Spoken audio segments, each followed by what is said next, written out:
hello there. Howdy, folks. You've been probably wondering where I've been for the past while. Well, let me tell you.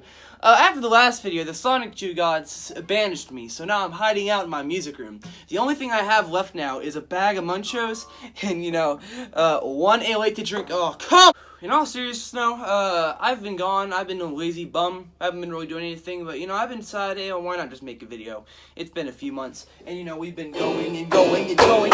But hey, while I'm down in the music room, I'd like to talk about one thing that's really important to me, my favorite albums. Yeah, you bet. You've been waiting quite a bit for the third Super Puggo show, and I'm going to be talking about my favorite albums. Deal with it. Now keep in mind, these are my favorite albums, and hopefully, none of you are all thinking, my favorite album of all time is, Say Angry by Metallica. Why didn't you not, include that Smith?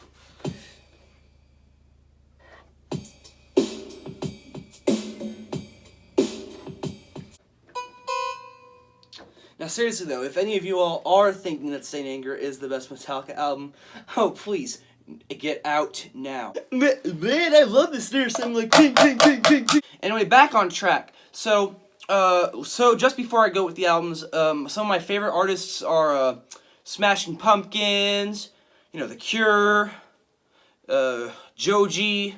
I really love the Smiths / Morrissey, And I also really do like George Michael. He's my favorite singer of all time.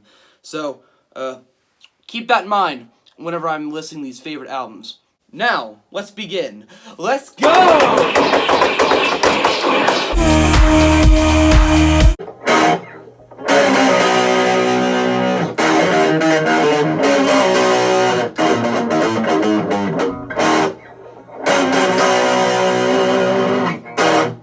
Now, the reason why Master of Puppets is one of my favorite albums of all time is because, well, it was the last album that Cliff Burton helped create. And if you don't know who Cliff Burton is, Cliff Burton was the bassist for Metallica before he died. He died a very tragic death, but I really do not want to go into that. But anyway, also, not just because of Cliff Burton's death, but also because it came with some of the greatest metal songs ever. Now, it came in with, of course, Master of Puppets, but it also came in with Orion, The Thing That Should Not Be, and Welcome Home Sanitarium. Now, of course, I did put a Metallica record on here, but it's not the only one, okay? This isn't my favorite Metallica record. There's actually one more album that is better, and arguably, technically this album is better, but who cares? It's a personal thing.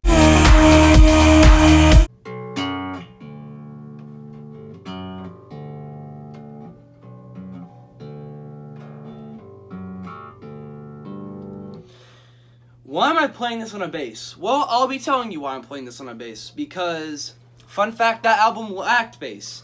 I really don't want to go into specifics, but every single Metallica fan knows exactly why it lacked bass. But, it really doesn't matter. So, And Just For All, why is that my favorite Metallica record? Well, for a few reasons. Number one, it has some really good songs on it. I said the last record had some of the greatest metal songs, but this one I think has better songs. Like One, of course, and the self-titled track, And Justice For All. And Justice For All is known as one of, if not the hardest Metallica song to ever play. But that's what some people believe, and I just think that's something I've heard around. I'm not a guitarist, but, I'm not that expert of a guitarist. But, I know, quick oversight, not really much to talk about. Oh yeah, I also forgot to mention that it also holds a special place in my heart because it is, I'm pretty sure, the first Metallica record I've ever fully listened to. It's just a great record. I know no bass, but hey. Next record!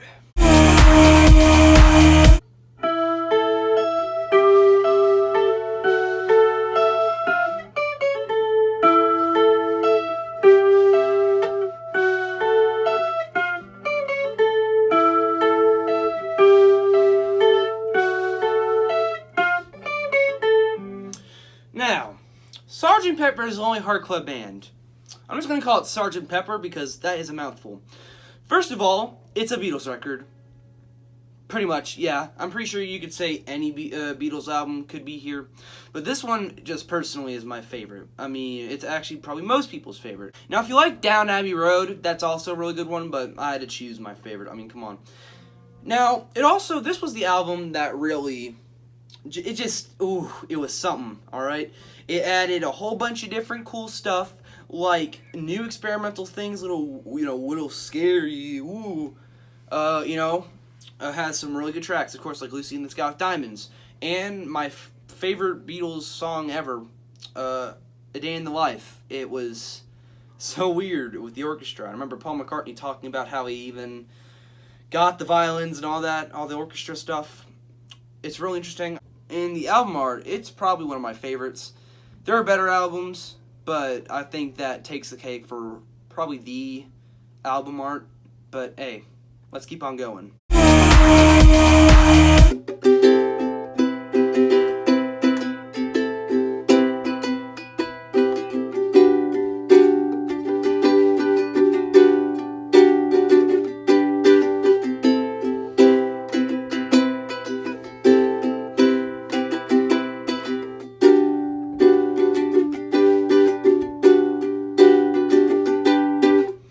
Now, it's a little weird putting an EP on here, but it's a really fantastic EP. I remember first listening to this after Joji left Filthy Frank. I remember I first listened to this and I was thinking, what? The first song was Will He. I saw the music video and I was like, whoa, this is getting wacky, man. But really though, it's actually amazing. I recommend it to really anyone who likes melancholy, sad music. But it has lovely tracks. Like Will He, World Star Money, and like probably my favorite track on there, Pills. They're all something, like really something. They have something to you. They give you something. And it's a real big change from the original Filthy Frank style, and that's probably why I like it so much. And it introduced me to a whole bunch of new music I didn't even know about. So, hey, Joji, you get this one. And maybe another one.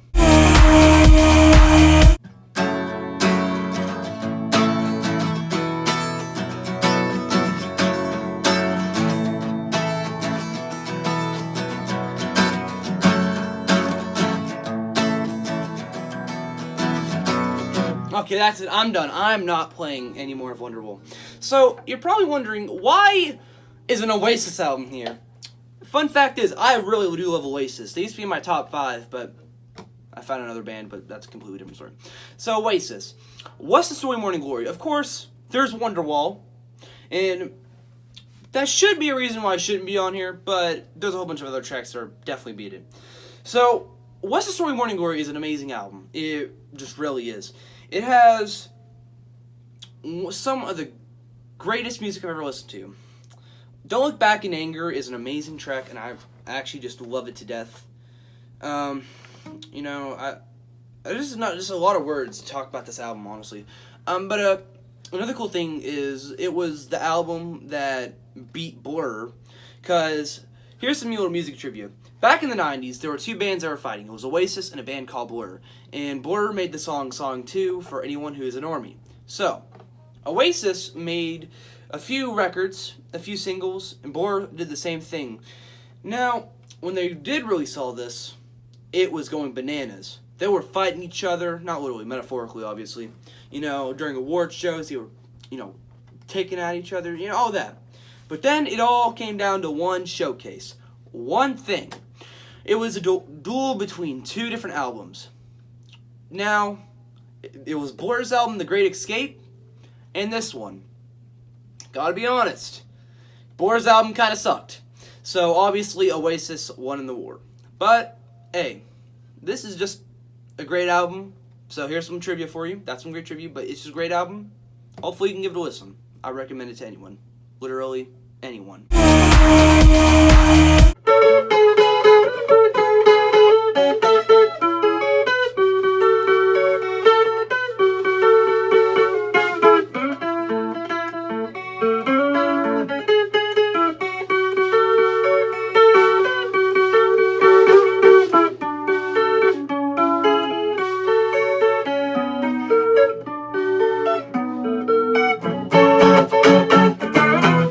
Now, the Smiths' self-titled album. You are probably wondering, actually, hold on. Who is wondering why the Smiths' self-titled album is here, but the Queen is Dead album is not? Seriously, who is wondering that? Literally, me and like my dad are the only The Smiths fan in the entire state of Kentucky. Seriously, you can't name one fan besides me if you're watching this, because there's not a lot of The Smiths fans out there. Alright, we've been decreasing rapidly. But anyway, if you are the Smiths fan, sorry for that rant. Now, if you are the Smiths fan, you're wondering, well, why is the self-titled album here, but the Queen is Dead album is not?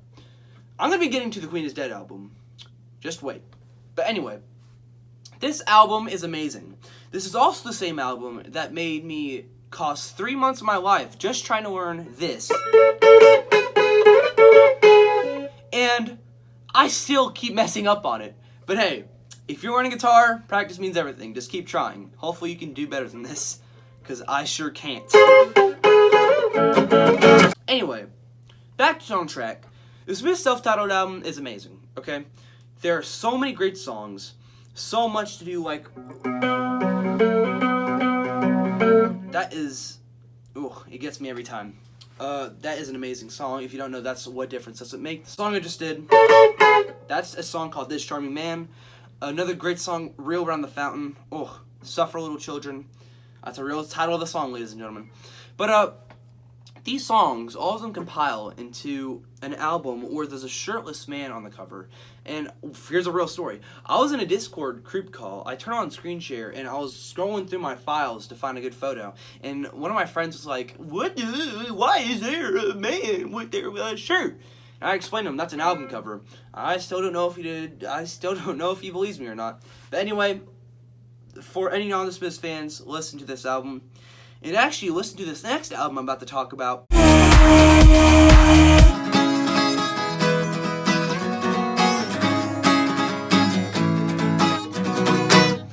Now, The Queen is Dead is my favorite The Smiths album, and it's definitely in my top 3. Now, you're probably wondering, well, aren't there more albums going over? I'm looking at the video link. There's still more albums to go over. Now, I mean, I just need a good singing transition, okay, from the regular The Smiths to Queen is Dead. You get it, though. You get it. But this has, fine literature.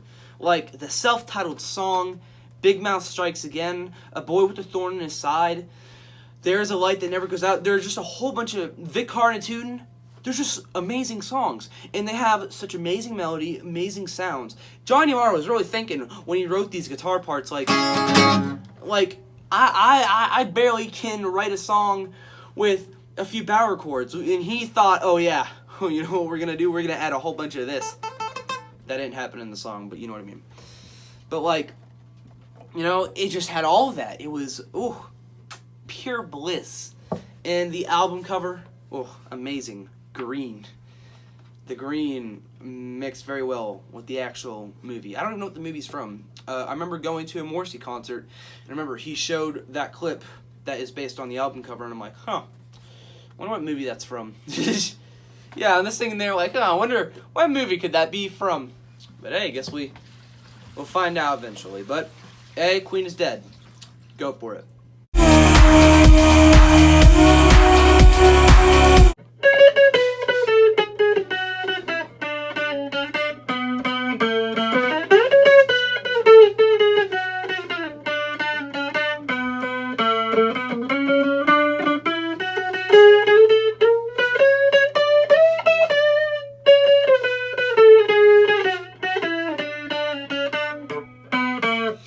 Now, the reason why I put Kiss Me, Kiss Me, Kiss Me and Disintegration, they're just a tie for me, okay? I can't pick a favorite Cure album, alright? Like, you know how hard it is to find a favorite The Cure album? Like, Wish, that's an amazing one. The Head on the Door, Three Imaginary Boys. They're just amazing albums, and it's hard to pick a favorite The Cure album. So I had to make a tie of Disintegration and Kiss Me, Kiss Me, Kiss Me. The songs on here, I remember the first song I listened to was, if I remember correctly, the song I was just playing, which is Just Like Heaven. I remember listening to it. I always had my headphones on, all the sounds coming to me, it was amazing, immersive. And then I listened to the other albums, I was like, amazing, I love them. That's why they're like my second favorite band, because they just have beautiful songs. And the lyrics Robert Smith wrote, just, amazing. Really just, I just can't describe it. Pictures of You is a song, it's kind of like a picture in itself. In fact, multiple pictures, okay? Because a picture is worth 1,000 words. This album has so many words to talk about, but I just can't talk about them since I have other albums to talk about. Kiss Me, Kiss Me, Kiss Me. I like it a little less than Disintegration. Like, if I had to pick one out of Disintegration, but Kiss Me, that'd have to be a tie for it. Just, why can't I be you? Like, it just shows the contrast of how dark they can be and how bright they can be in their sound. It's just amazing. Whew, so much.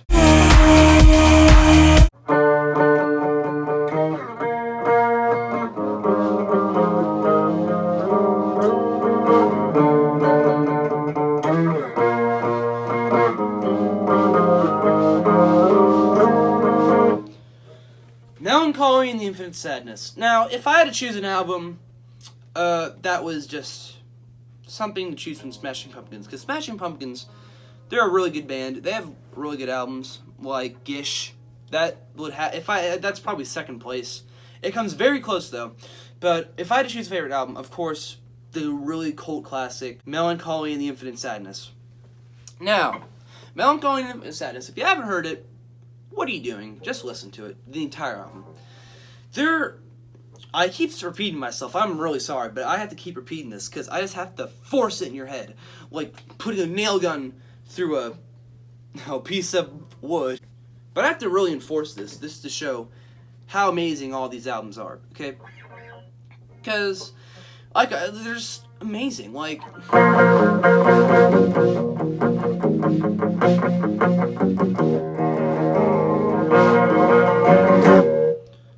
Not a lot of albums can get me really pumped up, like Bullet with Butterfly Wings. But then, of course, they do a complete 180, and before Bullet with Butterfly Wings, there's Tonight. That song is really dreamy. It makes me think about what I'm gonna do tonight. I think I'm gonna eat a hamburger. I don't even know, honestly, because this song's making me think, woo! But of course, there's also amazing songs like Zero, and the intro, Melancholy and Infinite Sadness, which has a really beautiful piano part. And if you think I'm going to play that piano part on there, you are sorely mistaken. I can barely play piano. Like, the best I can really do is something like,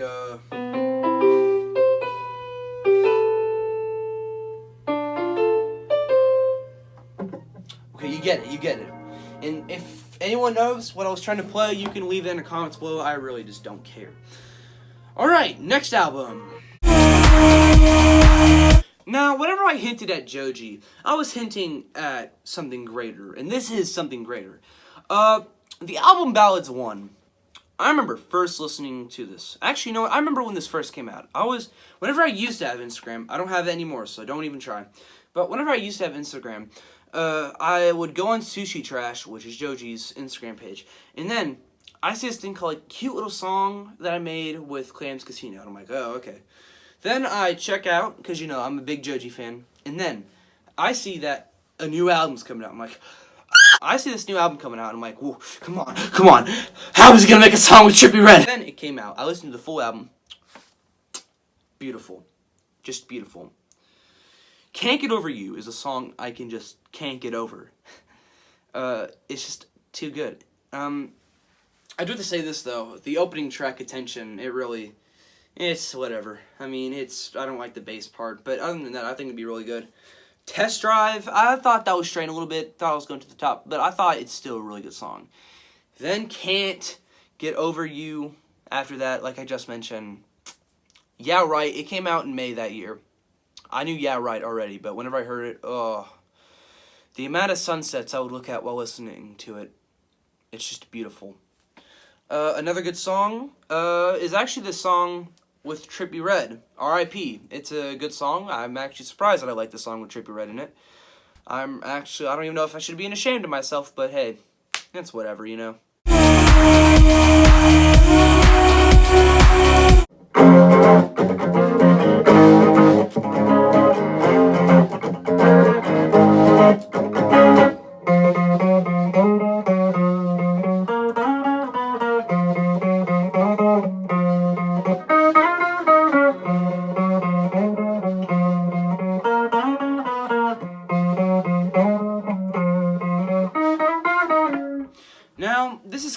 Cure too. I put the Nirvana albums, Nevermind and In Utero, together because, well, I really can't decide which one's a better album. And probably anyone can't decide which one's a better album because they're both just amazing.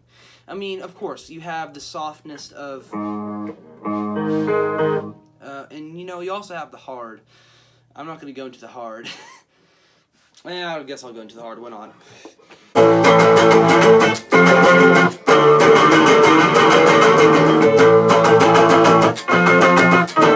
Of both of the album, but I really can't decide because they're both, of course, released in different years. They're both released by the same people, but they both had different sounds. And I'm going a little too fast. But, they're both just amazing. I really can't decide which one's better. If I had to choose album art, though, I'd probably choose Nevermind. I mean, come on. You can't beat a baby swimming in some pool without a parent's vision while chasing down money. Come on. That is hard. Hard, man. Also, I don't care what you all say, Lithium is the best track on Nevermind.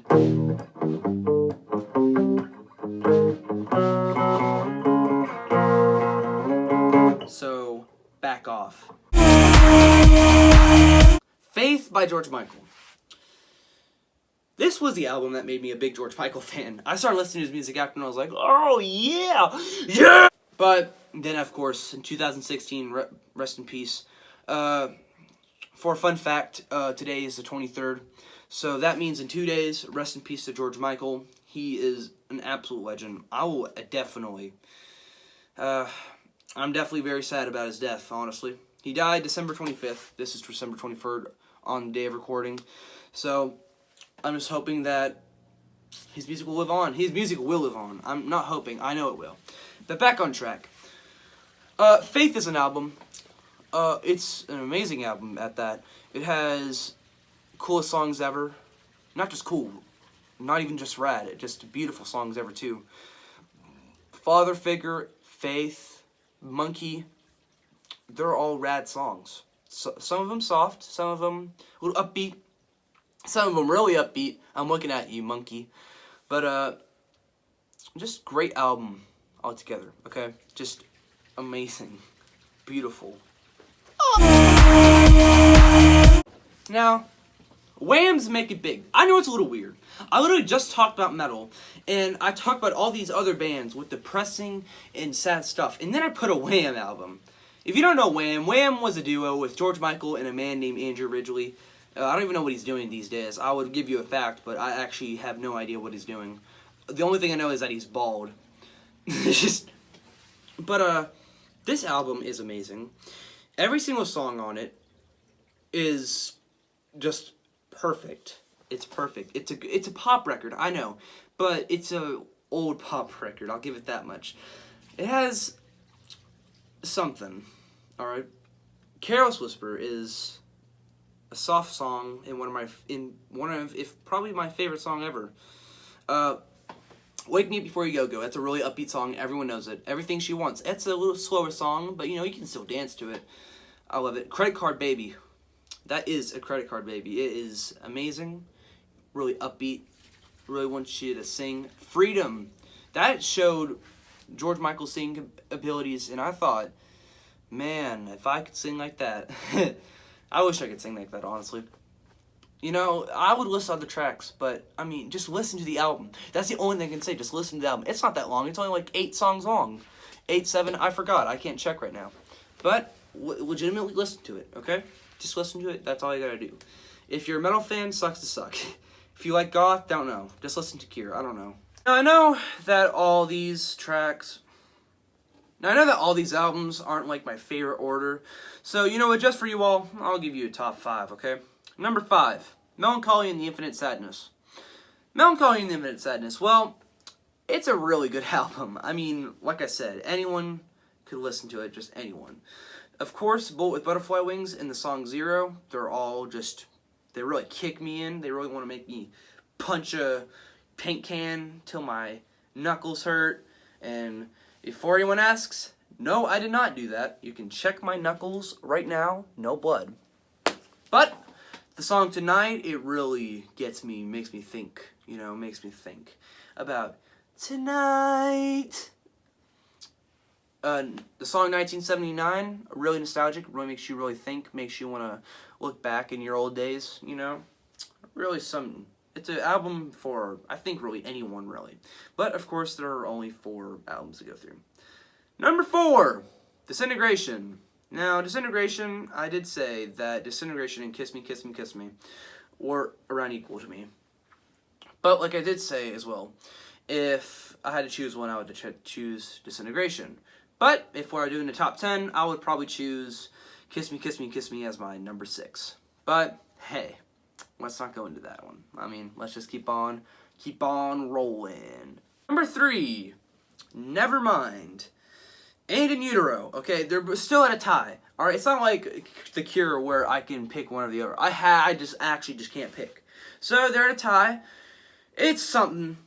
It's kind of like a pick your own poison type of thing, okay? If you really want to go for the hard, grunge stuff, you got to go to Nevermind. But if you want more soft, you know, a little harder, but, you know, also a little softer, you really got to go to In Utero. But they're still at a tie with me, okay?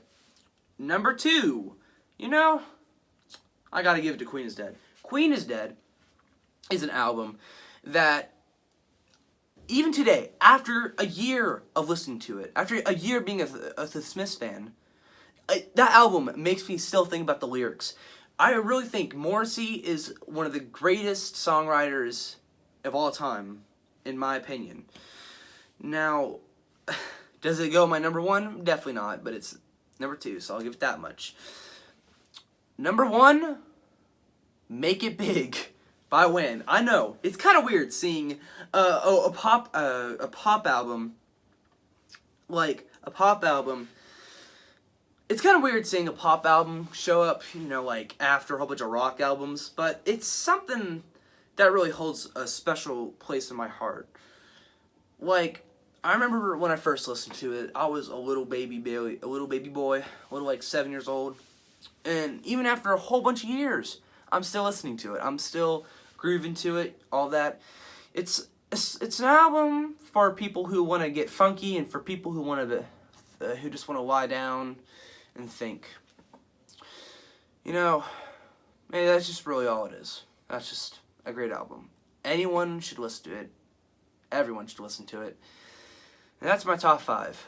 Well, those are some of my favorite albums of all time. And if you really feel like it, you can, you know, come in. What is that noise? Jackson? What? Is that you? Hold on.